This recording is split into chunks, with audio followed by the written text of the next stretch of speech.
ಹಿರಿಯ ಶಿಕ್ಷಣ ಸಚಿವರಾಗಿರತಕ್ಕಂಥ ಗಿರೀಶ್ ಮಹಾಜನ್ ಸರ್ ಅವರನ್ನು ಕೂಡ ಒಂದು ಆದರಣೀಯವಾಗಿ ಸ್ವಾಗತವನ್ನು ಮಾಡ್ತಾ ಒಂದು ಪತ್ರಿಕಾಗೋಷ್ಠಿಯನ್ನ ಅರುಣ್ ಸಿಂಗ್ जी ಅವರು ನಡೆಸಿಕೊಡೋದಕ್ಕೆ ವಿನಂತಿ ಸರ್. पत्रकार भाइयों, आप सबको मेरा सादर नमस्कार। आज मैं बेलगावी नॉर्थ, बेलगावी साउथ और चित्तूर इन तीनों असेंबली में नॉमिनेशन के लिए आया था और रोड शो में भाग लिया। जिस प्रकार से उत्साह मैंने देखा, हजारों संख्या में लोग इस पूरे रोड शो में भाग लिए। मैं यह कह सकता हूं कि भारतीय जनता पार्टी के पक्ष में हवा चल रही है और पूरे बेलगांव में इस बार भारतीय जनता पार्टी इतिहास रचने जा रही है। सर्वाधिक सीटें आएगी, अच्छा माहौल है। आज नॉमिनेशन का लास्ट दिन, अंतिम दिन का, भारतीय जनता पार्टी ने 72 नए प्रेस चेहरों को मौका दिया है, नए लोगों को मौका दिया है। बहुत बड़ी संख्या में कार्यकर्ताओं को जो लंबे समय से पार्टी में काम कर रहे थे उनको मौका मिला है। पूरी की पूरी अगर लिस्ट देखें, जिस प्रकार से कैंडिडेट्स का अनाउंसमेंट हुआ है, वह मोदी जी का जो विजन है कर्नाटका के लिए, वह विजन को साकार करने वाली यह पूरी अगर आप देखें तो भारतीय जनता पार्टी की कैंडिडेट की लिस्ट में आपको देखने का मिलेगा। कर्नाटका वैसे भी अगर एफडीआई देखें तो नंबर 1 सबसे अधिक एफडीआई आ रहा था कर्नाटक में आ रहा है। इनोवेशन इंडेक्स में कर्नाटका नंबर 1 है और ईज ऑफ डूइंग बिजनेस में भी कर्नाटका नंबर 1 है।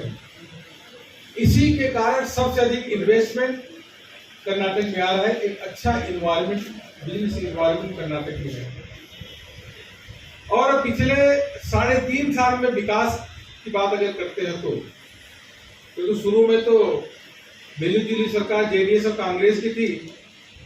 इतने कम समय के अंदर जो कर्नाटक में काम हुआ है, उस काम के बारे में भी अगर आप चर्चा करेंगे, समीक्षा करेंगे तो कांग्रेस जितने 5 दशक में काम नहीं किया उतना काम हुआ है। कौन भूल सकता है कि बंगलोर से मैसूर का एक्सप्रेसवे का उद्घाटन प्रधानमंत्री जी ने किया, हेलीकॉप्टर फैक्ट्री का उद्घाटन किया, हेलीकॉप्टर बनाने वाली फैक्ट्री का उद्घाटन किया और इस प्रकार से पहली वंदे भारत ट्रेन कहीं चली तो कर्नाटक में चली, मेट्रो ट्रेन का उद्घाटन किया और नाथ प्रभु केम्पेगौड़ा जी की भी अगर मूर्ति का अनावरण कोई किया स्टैच्यू का तो हमारी सरकार के द्वारा, प्रधानमंत्री जी के द्वारा। भगवान बसवन्ना का कौन भूल सकता है कि अनुपम मंडप अगर बना तो वह हमारी सरकार के समय ही हुआ। येदियुरप्पा जी मुख्यमंत्री थे उसके समय ही हुआ। कर्नाटक के गौरव को बढ़ाने का, कर्नाटक को संस्कृति का बढ़ाने का कोई काम किया तो हमारी भारतीय जनता पार्टी की सरकार ने। यहाँ पे अगर बेलगांव बैठे हैं तो हम जरूर बात करेंगे मराठा डेवलपमेंट कारपोरेशन, यह भी भारतीय जनता पार्टी की सरकार ने किया। वीर शैवा लिंगायत कारपोरेशन भी बनाने का बीजेपी की सरकार ने किया। गंगा डेवलपमेंट कारपोरेशन भी बनाने का भारतीय जनता पार्टी की सरकार ने किया और चित्तूर कर्नाटका डेवलपमेंट अथॉरिटी बनाने की भी अगर कोई बात कही है तो भारतीय जनता पार्टी की कर्नाटक की सरकार ने किया। और रानी चेन्नम्मा का जो बर्थ प्लेस है, जन्म स्थान है, वहां पे भी डेवलप करके वहां अच्छा हेरिटेज सेंटर बनाया जाए, वो भी भारतीय जनता पार्टी की सरकार ही कर रही है काम। छत्रपति भगवान शिवाजी महाराज की 36 फीट बड़ा स्टैच्यू जिसे आकर के लोग उनसे प्रेरणा ले, वो भी अगर कोई काम किया है तो बीजेपी की सरकार ने ही किया है। कांग्रेस बताया तो उसने क्या किया? कांग्रेस ने कर्नाटका के गौरव के लिए, कर्नाटका के विकास के लिए कुछ नहीं किया, बेलगांव के लिए भी कुछ नहीं किया, केवल झगड़ा कराने का काम किया। यही कारण है कि जब बेलगांव में जो म्यूनिसिपल कॉर्पोरेशन के चुनाव होते हैं तो वहां पे बीजेपी को बहुत बड़ी सफलता प्राप्त होती है। हमारा मेयर, डिप्टी मेयर हमारा आज की विकास की बात भी मैं अगर करना चाहूँ आपके समक्ष तो जरूर। अगर पीएम सम्मान, केवल बेलगांव की बात कर रहा हूँ जिले की, पीएम सम्मान, किसान सम्मान निधि में 5,40,000, केवल एक जिले में 5,40,000 लोगों को पीएम किसान सम्मान निधि में 10,000 रुपए गया। कांग्रेस ने बताया कि 1 रुपए भी केवल देने का काम किया क्या? 4,19,000 केवल बेलगांव में 4,19,000 घरों में नल से जल देने की बात पूरी हुई। और उसी के साथ साथ 5,67,000 यह डबल इंजन का कमाल है कि मोदी जी के नेतृत्व में इतने टॉयलेट यहाँ पे स्वच्छ भारत के अंतर्गत यह शौचालय बने यहाँ पे।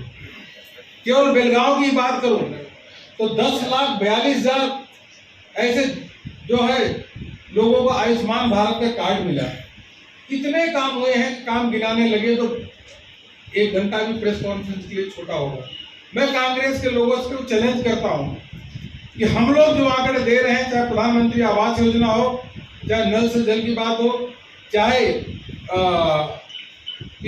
पीएम सम्मान, किसान सम्मान निधि हो, आप बताओ, इसको चेक करो।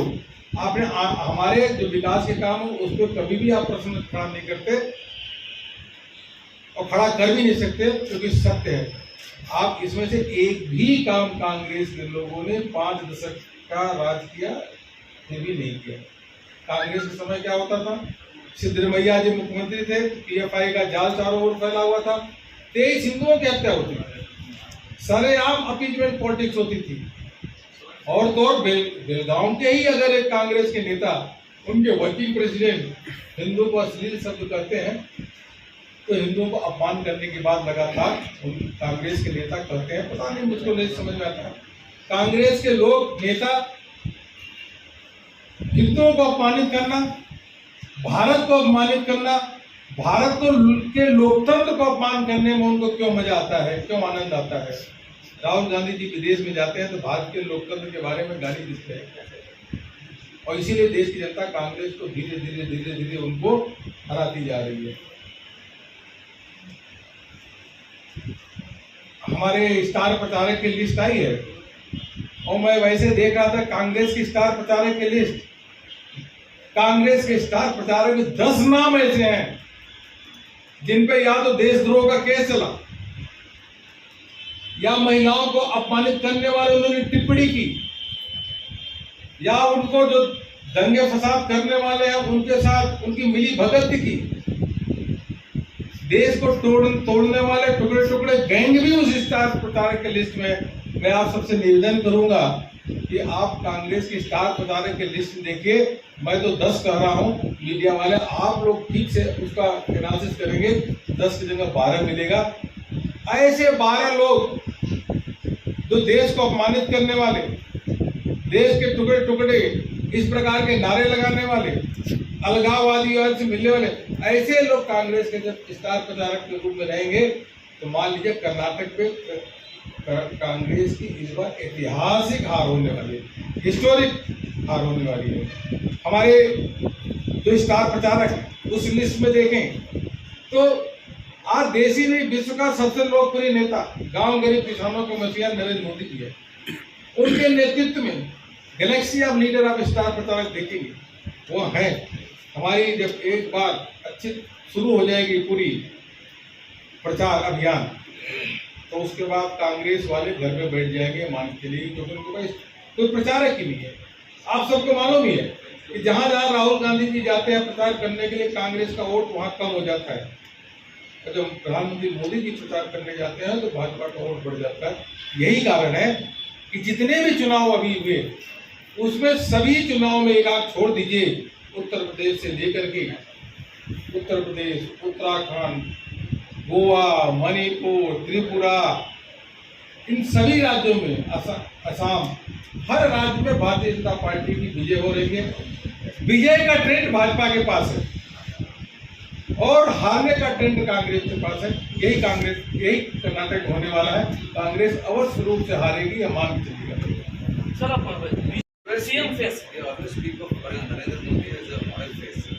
नहीं, इलेक्शंस हैं कांग्रेस उनका अनाउंस नहीं करते हैं पीएम कौन है वो आफ्टर मोदी आप बोलते हैं। भारतीय जनता पार्टी येदियुरप्पा जी ने काम किया और जो कॉमन मैन की छवि रखने वाले जो हमारे बोमई जी हैं, उन बोमई जी के काम को हम लोग जनता के बीच में ले जा रहे हैं। और बोमई जी ने इतना काम किया, 11 लाख परिवारों को रायता विद्या निधि देने का काम किया, पेंशन बढ़ाने का काम किया। फ्लड आता है तो मुंबई जी बिल्कुल उसके अंदर घुस जाते हैं, लोगों की मदद करते हैं। तो मैं कहा हूं उनके काम को लेकर के हम लोग जा रहे हैं। और मुंबई जी हमारे कैंपेन कमेटी के चेयरमैन है। कैंपेन कमेटी का चेयरमैन कोई है तो यहाँ का हमारा मुख्यमंत्री कॉमन मैन की छवि रखने वाले मुंबई जी हैं। तो इसलिए उनके नेतृत्व में वो कैंपेन कमेटी के चेयरमैन है। हम लोग पूरा यह चुनाव लड़ रहे हैं। सर जी अभी एक मुद्दा है जो बारे में बताया नहीं क्लियर कि हुई कमेटी के चेयरमैन है, निचली जो चेयरमैन है उनके नेतृत्व में हम लोग चुनाव लड़ रहे हैं। Last time Jagdish Shettar recently quit the party. So he said state Congress, state BJP leaders are totally responsible for my exit, especially PL Santosh. And maybe देखिए एक व्यक्ति छोड़ के जाते हैं चले तो वो इस प्रकार के आरोप तो लगाएंगे। स्वाभाविक सी बात है। नहीं, और एक गंभीर आरोप छोड़ के गए ना। ऐसा वैसे मैं ये कह रहा हूँ अगर ऐसी बात तो पढ़ेगा पार्टी छोड़ के जाने के बाद आरोप लगाना क्या, चलिए वो जो उनका धर्म है वो करें, उनके बारे में हमको क्या करना। लेकिन ऐसा आरोप लगाते तो मन को कष्ट होता है। प्रचारक होता है, संत होता है, वह पूरा घर बार छोड़ करके केवल और केवल पार्टी और राष्ट्र की सेवा करने के लिए वो काम कर रहे हैं। उनके बारे में आदरणीय बीएल संतोष जी के बारे में ऐसा उनको कहना ये पाप ही है। पाप, ऐसा पाप नहीं करना चाहिए। सर और एक लीडरों को पूरी तरह से उनको गेट आउट किया जाए और पूरा कंट्रोल अपने हाथ पे लिया जाए। ऐसा एक ऑडियो कटिल जी का बहुत दिन पहले ये वायरल हुआ था, लेकिन जगदीश शेट्टर का आरोप है कि वो आज सच हो रहा है कि प्री प्लान हुआ था लिंगायत लीडरशिप को खत्म करने का प्री प्लान हुआ। जगदीश शेट्टर जी लंबे समय पार्टी में रहे हैं, अब उनके बारे में मैं कुछ नहीं कहूँगा। हम विकास के एजेंडे पे चुनाव लड़ रहे हैं। और लेकिन इतना जरूर है कि कांग्रेस ने 30-35 साल में तो 9 महीने किसी लिंगायत को मुख्यमंत्री बनाया। भारतीय जनता पार्टी का ट्रैक रिकॉर्ड देख लीजिए, 9 महीना वो भी किस प्रकार से बीरेन्द्र पाटिल जी का अपमान किए। छोटे कांग्रेस के लोग जाति धर्म में बांट करके राजनीति करना चाहते हैं, क्योंकि भाजपा के खिलाफ कोई मुद्दा नहीं है। हम केवल विकास के एजेंडे को लेकर के चुनाव में आगे बढ़े हैं और हम कर्नाटक का मोदी जी के नेतृत्व में एक डबल इंजन की सरकार बना करके कर्नाटक का विकास